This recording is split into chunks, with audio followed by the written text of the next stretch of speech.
J'ai fait un gros effort tout au long du journal, je n'ai utilisé aucun terme étranger. Après les titres, ils sont désormais prohibés par la loi. Gare à vous si vous allez ce soir au fast-food ou si vous hésitez entre le ferryboat et le shuttle pour traverser le Manche. J'en perds mon latin. Pascal Deschamps, Maryse Richard. Tremblay Fast Food, coach ou leader, frissonnez Challenger. Demain, vous ne pourrez plus dire « on ne savait pas ». On ne savait pas qu'il existait des mots français pour le dire. Des mots, des tas de mots consignés dans le dictionnaire des termes officiels. Un document indispensable puisque la loi interdit l'usage exclusif de mots étrangers lorsqu'il existe des mots français équivalents. Quelques exemples.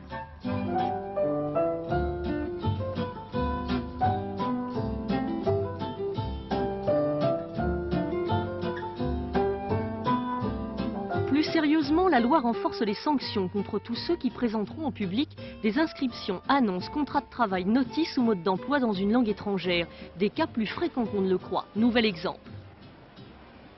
Un consommateur s'est vu dire « vous avez été ingénieur, donc vous devez être capable de comprendre le mode d'emploi ».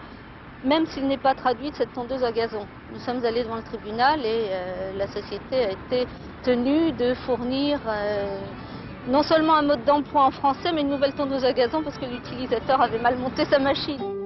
Il s'agit donc de permettre une vraie information du consommateur ou du salarié, et non pas de faire aveuglément la chasse aux mots étrangers. Dernier exemple. Donc si je vous souhaite un bon week-end, vous ne portez pas plainte contre moi? Non, parce que je pense qu'il est très difficile aujourd'hui, au point où nous en sommes arrivés, de penser que week-end est un mot vraiment anglais. C'est de la langue anglaise, mais c'est vrai que qui va dire fin de semaine?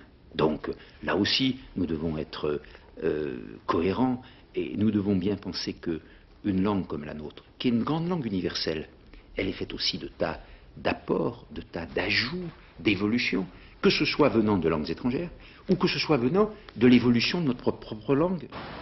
Autre preuve de la clémence du législateur, les titres de films étrangers peuvent rester dans leur langue originale, ce dont ils ne se privent pas d'ailleurs, et sous le nez de celle qui fit tâter de son bulldozer, de son booter aux Anglais. Un comble.